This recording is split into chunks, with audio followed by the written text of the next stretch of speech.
Happy Saturday.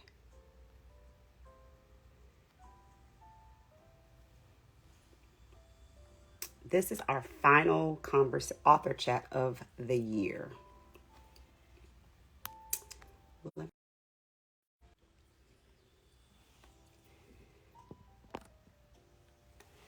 So, this is our final conversation for the year. Our November Spine of the Month book chat with Jean Kwok. And she is here, and we are going to get started.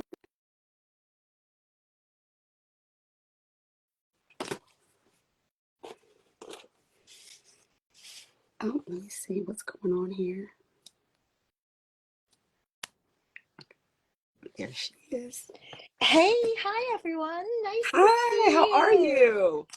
I am great. I am actually in a hotel room in Paris. Oh, well, So listen. I know. But of course, for you, I am on for Diverse Spines. Of course, I'm gonna come and chat with all of you today. Absolutely. I would rather be in Paris for sure. Yes, it is great. It's cold though. I mean, it's beautiful here, but it is really, really cold. It's like definitely December, that's for sure. Yes, I went last year for New Year's there, and it was cold and rainy the entire time. But Oh yeah, but it was worth it. It was so worth the trip. So I'm not complaining by no means. I'm so happy to have you as a diverse spines pick and also to talk to you this afternoon. You are our final book of the year because we don't read a book in December. And so it's what a great book to end with, though. I mean, it was such a quick and just very entertaining read, and also just so much. I learned a lot. And so that's one thing I always love about historical fiction and historical fiction and a little bit of mystery together. So I'm going to do a quick intro. I'm going to let you tell the folks about yourself. Um, and we'll just get right into it. We do no spoilers because we want people to get the book if they haven't read it. So no spoilers, but we will just talk about, some of the themes and the characters. So good afternoon, everyone. I am Jamise Harper. I am the founder of Diverse Spines, and you can also find me over on Spines and Vines. Like I said, this book, The Leftover Woman by Jean Kwok, is our final read of the year, but it was also our November Spine of the Month. And I'm thrilled to have you here with us. So welcome. Jamise, thank you so much for having me. I am, as you know, a huge fan of yours, Thank you. huge fan of the work you do on Instagram, Diverse Spines, Spines and Vines. I mean, I think the stuff you do and your taste is impeccable. So I was Thank you. just so honored and thrilled that you picked The Leftover Woman. So let's talk about, I mean, because you're an award-winning New York Times best-selling author. I first learned of you when you wrote Girl in Translation. And then the other book was Mambo in Chinatown. I haven't read that one, but Searching for Silver Lee was a Reese or a Read with Jenna book pick, right? That's right. That's right. Yes. And so The Leftover Woman, you got the GMA Book Club Buzz. And it was a book a month pick. It was been on several lists as the most anticipated read. So tell us a little bit about the book and then tell us a little bit about you. Well, The Leftover Woman is about two mothers, two worlds, and one impossible choice. So, what happens when a young woman named Jasmine gives birth in China and is told shortly afterwards that her baby had died? Mm. She finds out a few years later, however, that her daughter had not died, but had been placed for adoption by her no good husband Oh, to a wealthy American couple, another casualty of China's controversial one child policy. yeah, I want to And talk about that.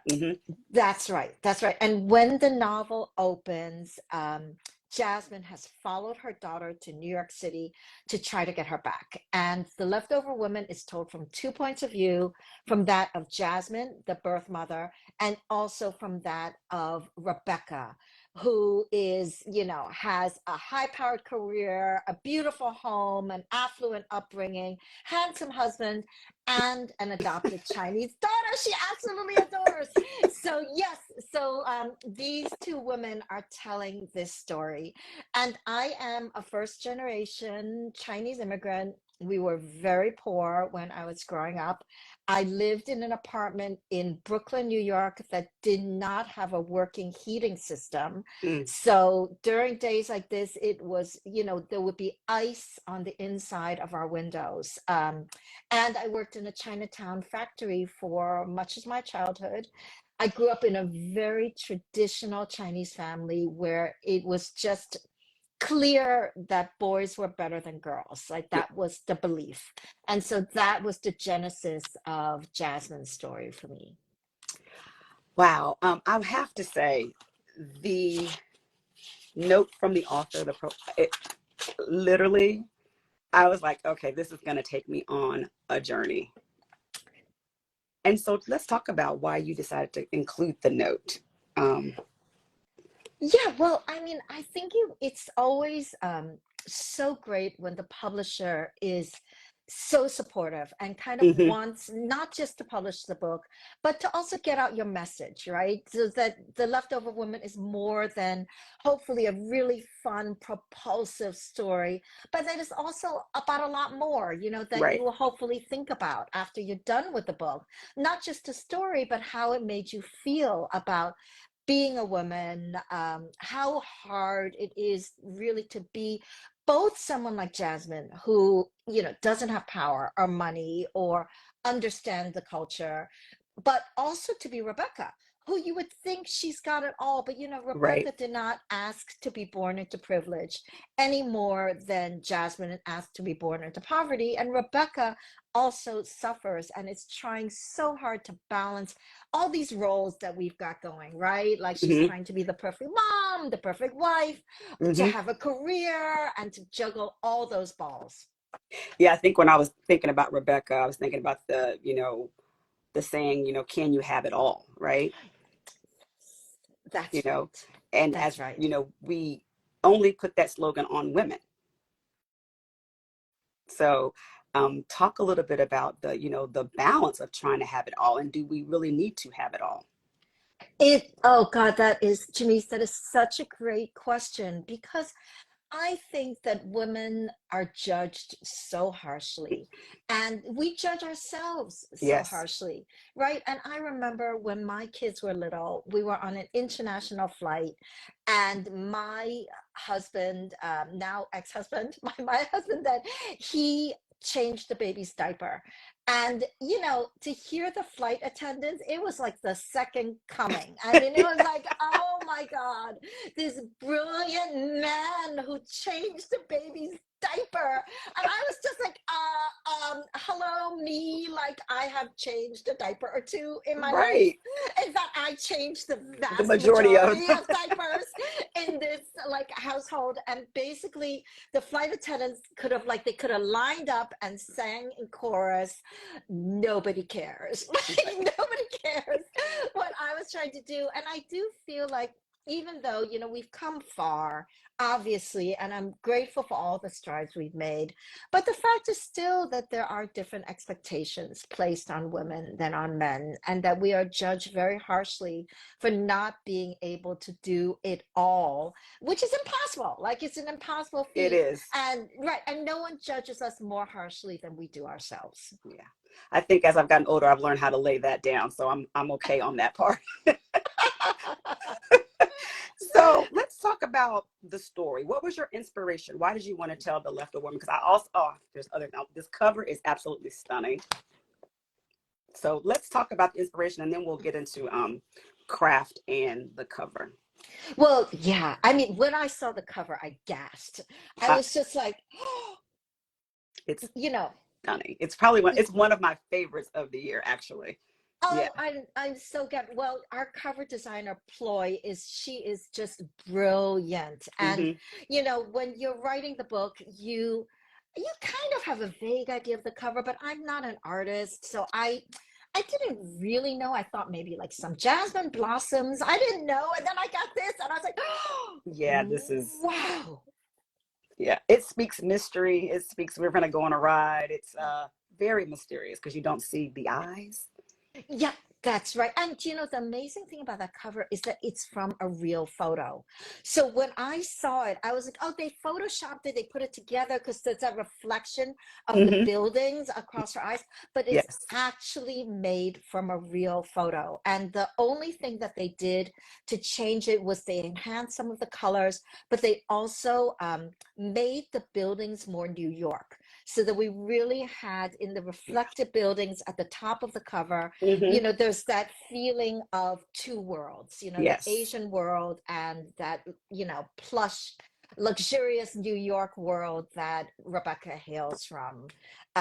So yes, that was that. I thought she knocked it out of the park when she created that cover. Yeah, it's awesome. And so, what was your inspiration for telling the story? Well, you know, I grew up in a household where, you know, I'm the youngest of seven children, Hmm. and I am clearly a girl. And so the traditional Chinese hierarchy was really based on age and gender. And I was at rock bottom of Ah, both. In other words, I was supposed to listen to everybody else and be obedient and be, you know, quiet and not have opinions. And I was very bad at doing all of those things. And I was in trouble pretty much my whole life. I mean, and it was like, I wasn't a bad kid, you know, I was a smart kid. I did well in school, all of those things, but that didn't matter. You know, it was like I wasn't even allowed to look my brothers or my father in the eye mm, as a kid. And later on, when I grew up and I became, you know, I did better in school. And I remember I was in high school and I got a job at Sloan Kettering in a genetic engineering laboratory. And I came home, I had to ask my parents for permission to take that job. And the only thing they asked, the first and only thing they asked was who is running that lab? Who's going to be a boss? Is it a man or a woman? And oh, I said, well, it's a man. And they were like, well, you can't work for a man. That's completely inappropriate. And I wasn't allowed to take the job. So that's the kind of environment that I grew up in. And I mean, I was really loved, but it was just very clear. So even things like when my brothers got married, a male relative would roll over the marriage bed so that their chances of having a son would be increased. mm, There were pictures of like male babies hung up all around the house to increase the chance of male offspring. And so when I set out to write this novel with that kind of feeling in my heart, it seemed like the one child policy in China, where the Chinese government came down and said every family is now allowed to have only one child. That just seemed to be the perfect situation ah, to highlight these issues. And as a result of that policy, which was in place for decades, we now have in China 32 million more men than women. mm, And with a 50-50 birth rate, Jamise, that means we are missing 32 yeah, million Chinese women. Like, yeah, what happened to them? Where did they go? right, yeah. That's very like wow. That's very eye-opening. Terrifying. It's really a Yes. terrifying statistic. Wow. Oh goodness. So we talk about the inspiration for the book, but one thing that really, got me right into the story was the structure. From two perspectives, I love alternating stories. It's from Jasmine and from Rebecca. And let's talk a little bit about, because how do you balance the nuance? Because they're two totally different women. And what I noticed about your writing is that you give us just enough without revealing too much, but it definitely makes you keep going till you get to the surprise moment. So how do you balance and nuance between telling from two different people and not giving too much too soon, like keeping the pace? Well, first of all, can I just say that I think this just shows what an astute reader you are, because it's true that it is like, I think a lot of people would read and be like, oh, I loved it, but I'm not really sure why I loved it. But it's true that the structure is a large part of why it's a page turning read. Mm-hmm. And I think something I've learned to do more and more as a writer is that one of the worst things a writer can do is like the info dump, right? Where you start a book and, we authors, we have your best interests in mind, right? We love our readers. We want to tell you everything. And then what like a less experienced author might do is that they open the book and they're like, well, like, my heroine is 20 years old and I got to give you 20 years worth of back material. So you understand the story, and they're like, blah, blah, blah, blah, blah. Meanwhile, as the reader, you are dying, right? You're like, okay, next. Like, Right. I've got too many books to be able to deal with this. Right. I do not need to do this. And so what I've learned to do is that you do not give the reader the information, especially not the backstory information, until they are desperate to have it. Yes. And so you give them just enough to put them in the moment, to take them along. You don't want them to be confused, but you want the reader to be like, wait, who is that? Why are they there? Wait, what is she married? Was she married? Does she have a kid? What is their relationship? Like, you want these questions to Absolutely. come up, and then, we can live with them for a little while until you understand them. And indeed, especially because the book is told from two points of view, from Jasmine, the birth mother's point of view, and from Rebecca, the adoptive mother's point of view, I had to be very careful in when I cut, because, you don't want a reader to put down your book. You want the reader to be like, I could not sleep, I had to stay awake and finish your book. So you don't want to cut at a point where they're like, okay, she went to bed, I'm going to go to bed too. Like, you don't want that. And especially when you cut to another point of view, that's a moment when you can really lose your reader, when they're like, who is this? I don't care about her. So I wanted to make sure that by the time we left Jasmine, that we knew who Jasmine was. We know that she has a child Mm-hmm. who she is after. And when we cut to Rebecca and we see Rebecca with her adopted child, we get it. We get it. We are smart. We don't have, like, I never Right. say it. I never say who that child is, but I know how smart my reader is. And they're like, oh my God, okay. This is her kid. Exactly. Yeah. Exactly. Mm-hmm. And then the journey begins. It's like, That's right. The yeah. collision course. They are on a collision course. Yes, it begins.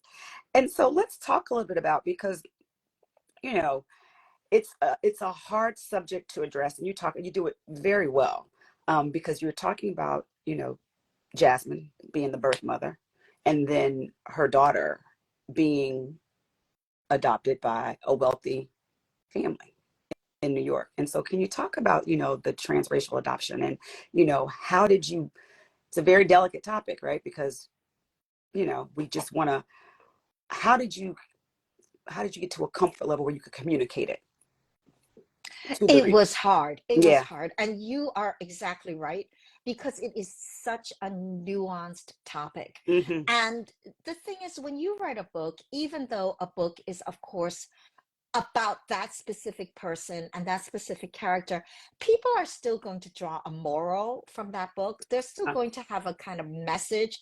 And I wanted to make sure that the message they received from the book was a nuanced one.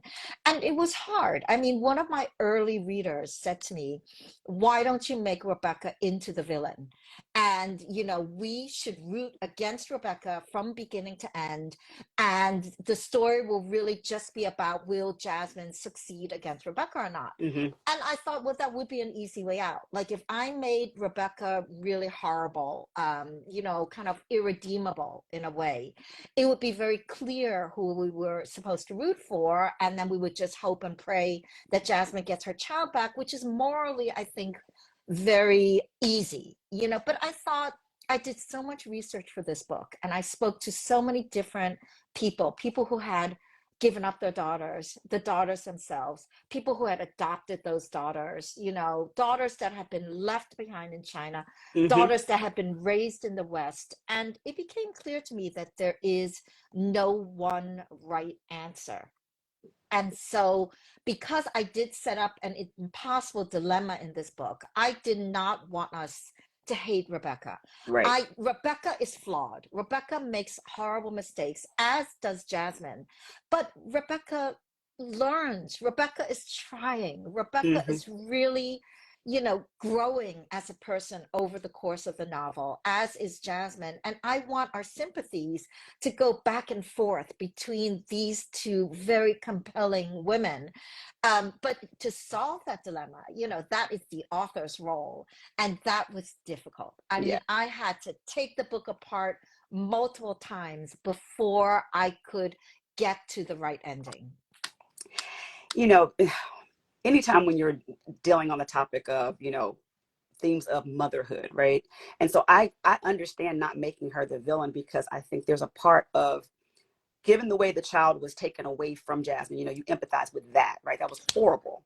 Horrible. But then you there's some humanity, because there's a reason why Rebecca wants to adopt. She wants to be a mom, right? Right. Right. And so, yeah, go ahead. I'm sorry. Go ahead. No. Well, and I mean, from the child's point of view, from Fiona or Fifi's point of view, what Rebecca is her mom. I mean, Rebecca and Brandon, Rebecca's husband, are her parents. They're all she's ever known. Hmm. And to complicate the situation, I mean, of course, Jasmine has to write to her child. It's her child, and she did Yes. not know. She did not give permission for her child to be taken from her. But it's done. She's been brought up in the West, and the Hmm. situation in the novel is that Jasmine does not have money. She does not have means. She does not even have legal papers. So, what Yes. kind of life is she going to offer Fifi? Is she going to be on the run with her from the Chinese mafia for the rest of her life? So, it's a very delicate situation. It is a very delicate situation. I mean, you have class and wealth, and it's so much going on. And so, but you don't get lost in it. You do not. And you just said something about your research. I always like to read acknowledgments in a book. And in your acknowledgments, you talk about, who you interviewed and what inspired you and what you learned about rural China and shelters and all these things. So, can you talk a little bit about the research that you did for this book? I did a lot of research, and some of the research I did was actually confidential, so that they're not even listed in the Mm, acknowledgments. A lot of them are, but some people did not want to be listed, which of course I respected of course. because they spoke to me confidentially. But I heard stories that were just as dramatic and just as extreme as the ones in the book. So, of course, The Leftover Woman is a work of fiction, but it's real. It's not that I created a situation that could not have happened, that Hmm. I amplified for dramatic reasons. There were stories, there were people who lived parts of this story, and who, some were like Jasmine. I spoke to someone who, like Jasmine, had been left on the side of the road to die, and had been picked up by her grandmother, who was grieving. I mean, you can imagine. Yeah. I mean, oh my God, what are you supposed to do if your grandchild, your baby, is being abandoned on the street? And look, it wasn't like, Chinese people are so cold, or even so chauvinistic. I mean, the problem is that rural China is very poor. There's Hmm. no social system. So it's not like, oh, you have insurance or you have retirement benefits. Your only security if you got sick or old were your children. And we were used to having big families like mine, Hmm. because not all the children even lived to adulthood. So people would have really big families as a kind of insurance policy that some kids would live. And officially, the girls married out of the family, the boys continued the family line. So when you got sick and old, your sons were who were going to work the farm, who were going to Hmm. feed you, take care of you, get you medicine. And then to make it worse, like our whole religious system had an element of ancestor worship, which meant that we pray to the souls of our ancestors to keep them alive. Like, we burn money and food for them so that they have something to eat and drink when they're in the heavens. And again, that is all based on the male lineage, which Yeah. meant that if you didn't have a son, not only were you dooming like your body and your soul to starvation and death in this life, but also in the afterlife, and also that of your parents, your grandparents, your ancestors, like Mm, thousands of years worth of tradition. So people were faced with the choice of either, in their mind, ending their whole familial line, or let's say breaking this policy. And the charges were like a year's salary. I mean, mm, women were forcibly sterilized, you were ostracized, you could lose your job. I mean, they really destroyed your life if you had too many children. So the person I spoke to who had been saved by the grandmother was, both she and the grandmother were criticized the rest of their life by the rest of the family, who lived in fear of being found out. Like, mm. she had been passed off as a twin with another child who was a similar age, which that was one of the few tricks people could do. And of course, the villagers would try to look the other way. Everybody kind of knew what was going Right. on, but if they would try to let you get away with it. But it was another mouth to feed, and she had a very, very hard upbringing due to being saved from death. But I also spoke to people who had grown up in the West very happily. I spoke to people who adopted children from the West, but I also spoke to people who adopted them and kind of ignored the fact that the kids were from another race. And those people grew up and they said, that was all very well and fine when I was a small child in our family household. But guess what? I went to school and the world does see race. And Yes. I felt like I was one color on the inside and another color on the outside, and it was very, very hard. So yes, the research was really, for me, really enlightening in trying to understand where I wanted to position myself in this story of transracial adoption. Listen, I knew you had thoroughly researched. You can tell just, as the story unfolds. Something I didn't know, the title, The Leftover Woman. It has a meaning. So can you talk about that? We're not spoiling anything, you guys, but can you talk about that? Right. Well, there are two meanings to the title, The Leftover Woman. The first one is thematically within the book, which Jasmine elucidates. And it applies to both her and to Rebecca, which is that sometimes as a woman, you feel like you are cutting yourself up into little pieces that are palatable in each role. The part of you that's a good partner, the part of you that's a good mom, the part of you that can go into a boardroom or go into your career. And who we feel like we are at the end is who's left after everyone has taken their piece of us. So that's thematically within the book. But indeed, in the world, the term the leftover woman has another meaning, because the Chinese government, after decades of the one child policy, the result of which is that there are generations in China that do not know what it's like to have a brother or a sister, right? There are no aunts, no uncles, because there were one child. I mean, no Mm-hmm. aunts, no uncles, no siblings, right? So those people have grown up and are old enough to have children themselves. There is a shortage of 32 million women. So there alone, you've got a problem with your birth rate. Mm-hmm.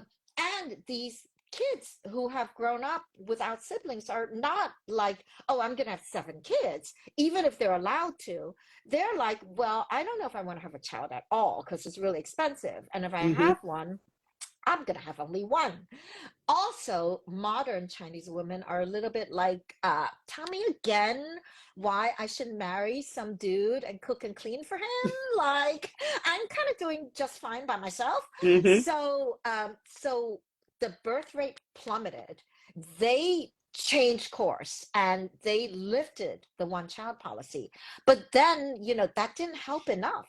So then they were like, okay, so what we're going to do is we're going to implement a new propaganda campaign shaming women of a certain age who are not married and don't have children, because they are like leftover women. They are not being productive. They are not contributing to our society. They are like leftovers on a plate that are thrown into the trash instead of nourishing our country. And that age for women is in their late 20s. Can you believe it? So 20s? late 20s. So, somehow, despite the mass suffering of Chinese women, not to mention babies and daughters who may not have been allowed to live even, despite that, for decades, they've now turned around, and yet it is somehow still the women's fault. It's kind of incredible. It's beyond incredible. It's Yes, beyond incredible. that's right. And that's what a leftover woman is. Goodness. I want to talk a little bit about Jasmine and Rebecca as it relates to who spoke to you first? Jasmine. Okay. Jasmine did, yes. Okay. She spoke to you. This, yeah, the story started with Jasmine, but I was not quite sure exactly the role of the child. Was it one child policy? Was it not? And what I didn't like about the story with only Jasmine, focused only on Jasmine, was that it was a world very removed from the Western world. It was Hmm. very much in Chinatown and isolated. And then the moment I brought Rebecca into the story, I had the book. And I understood that the book would be about moving back and forth between that very Asian world and that Western penthouse, Park Avenue apartment, a world that, and the publishing world Right. that Rebecca inhabits. And so in writing the two characters, right? Because you have Jasmine, you have Rebecca. Do you do you show up? Do you see yourself resonated in any of the two characters? I feel like I am very much a part of both characters. I mean, Jasmine, obviously, because her background is so similar to mine, Right. but Rebecca's too. I grew up in the West. I went to Harvard. I, like Rebecca, I know the publishing world Hmm. very well. And which made it really a lot of fun to make it also kind of insider spoof on Yes. publishing, since Thank you you for read, that. yeah, you read all these kind of instructory manuals on how to get published for young Hmm. writers. And a lot of those are written by people who have no idea, like just no idea what the Right. publishing world is actually like. So it was really like such a joy to make her a publishing executive and kind of have a sneak peek in the publishing world. But I also really identify with Rebecca as a modern woman who is just trying to balance all of these different roles, trying to have a career, trying to be ambitious, trying to respect your own talent and your Hmm. own intellect while, being a mom and all of those things at the same time. Well, you set me up for my next question that I had on my list because I was hoping I'll be able to get to it. Your publishing journey, right? You came into the publishing world. Can you talk a little bit about that? But I really want to talk about the awesome way, the awesome way you showed up for your book, Girl in Translation, as it relates to book banning. And I want to talk a little bit about book banning and silencing voices, but the silencing of only certain voices. Exactly. Yes. Exactly. Right. I mean, so as we said earlier, I grew up very poor. I'm a working class first generation immigrant, grew up in a very poor area in Brooklyn. No heat in the apartment, worked in a factory as a child. And that was what I wanted to write about. And that was the basis of my debut novel, Girl in Translation.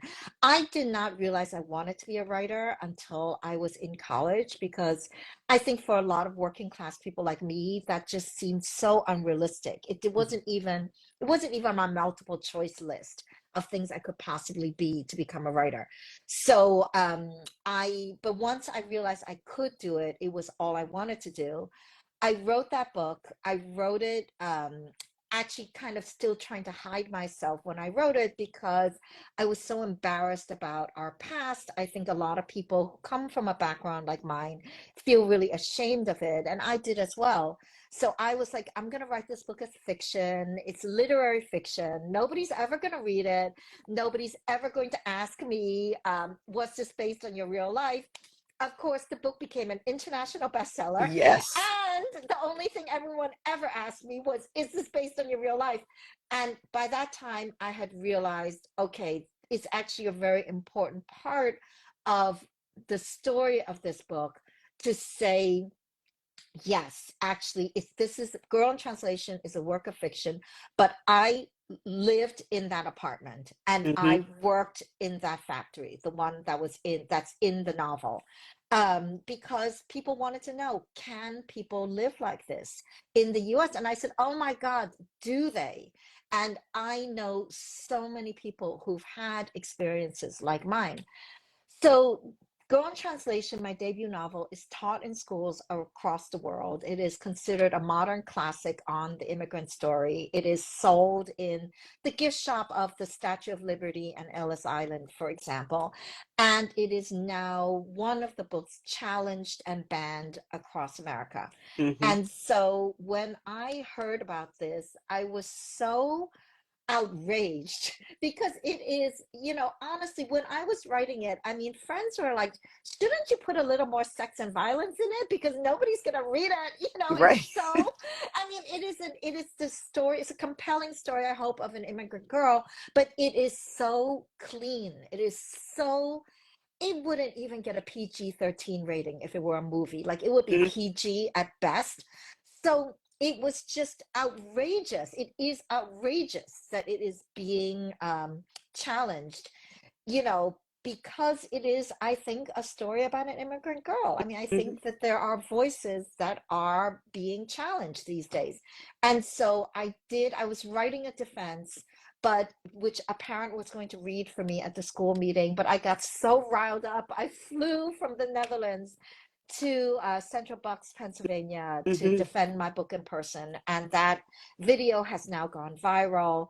I was hoping it would. I was hoping that my presence there would, give the situation more attention than it had. At that point, there was less attention on book banning than there is now.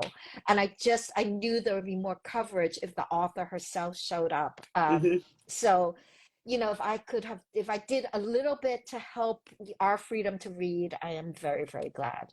Yes, thank you for that. I mean, it definitely went viral. Anytime someone, that's the kind of the first thing that comes up is that, she defending Girl in Translation. And so, so thank you for that.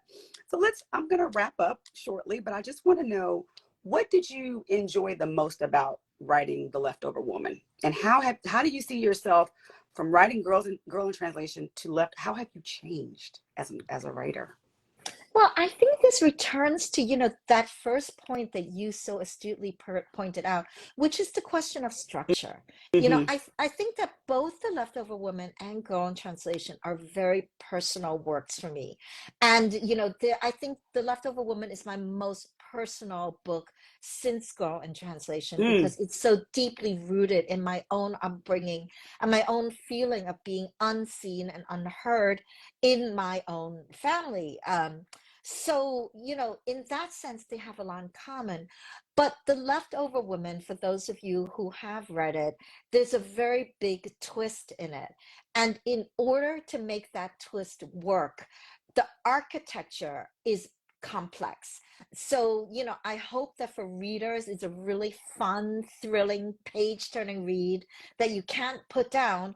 But in order to make that work, there is a kind of invisible underlying structure that is complicated, and that took a lot out of me to create. And I know, like, no reader is going to do this, but I can assure you that just as I did research every single element that went into that book, from firing a gun to the publishing world to pet allergies to transracial Hmm. adoption, I plotted every single plot point in the book. So every single day that happens, is plotted on a calendar so that I know it works. I know that this book could have happened the way I am telling the story to you.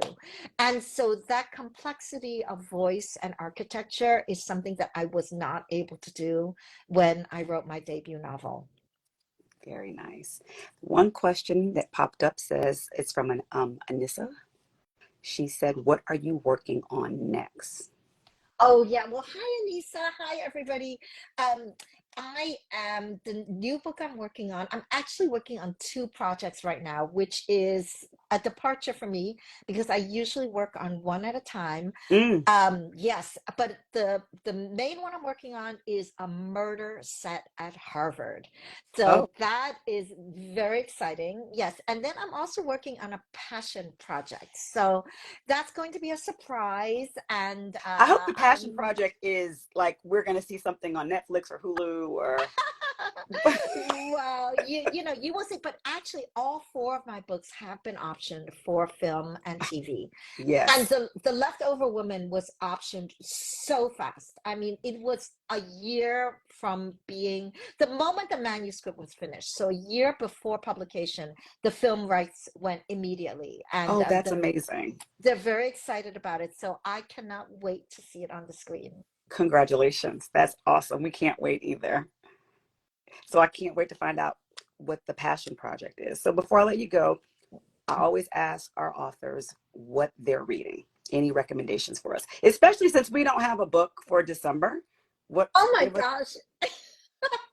Well, there are so many great books out, right? Like, of course, you know, R.F. Kuang's Yellow Face, which Oh is my gosh, amazing. everywhere and making all the lists. I mean, I love also books like Hurricane Wars and Fourth Wing. They're Mhm. fun and wonderful. Nancy June Kim's has got a book, what we did not tell, what we do. What we tell I always, ourselves? what we kept to ourselves. What we Yes. kept to ourselves. That's actually my book twin. She published in the same day as The Leftover Woman. I think that's a beautiful book. Okay. Danielle Trusoni's got a gorgeous book out called The Puzzle Master. Sarah DeVello, a true crime book, A Broadway Broadway Butterfly. Butterfly. Yes. Fantastic, all wonderful, wonderful books that are out now. Well, thank you so much for joining us. This has been such a joy. Listen, we might have to have you back for Girl in Translation because sometimes in this, I like to go back in the vault and pick some books. So I'll be in touch about that. Oh, I would love that because, you Yes. know, it is such a pleasure to talk to Jamise all the time. I have the utmost admiration and Thank you so respect for much. you and the work you do. So, Thank you. anytime. Enjoy Paris, enjoy the holidays, and thank you once again. You guys in the audience, there's no book chat for December. We don't have a book. Back in January, I'm taking a holiday break. So Happy holidays, thank you so much. everyone. Take care. Bye Take bye. care. Bye. Bye.